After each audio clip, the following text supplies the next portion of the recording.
Linda lived near a quiet lane with tall trees. She had a little white cat named Snow.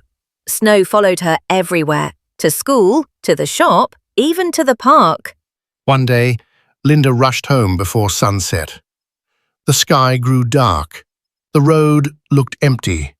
Snow walked behind her. A loud dog barked from a gate. Linda froze. Snow stepped forward and arched her back. The dog stopped and went quiet. Linda bent down and picked up Snow.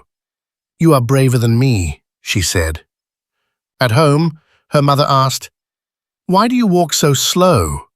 Linda said, "Snow walks slow, so I do too." That night, Linda fed Snow warm milk. She whispered, "You keep me safe." Snow blinked and purred. Moral of the story: courage does not always roar. Sometimes it walks on soft paws beside you.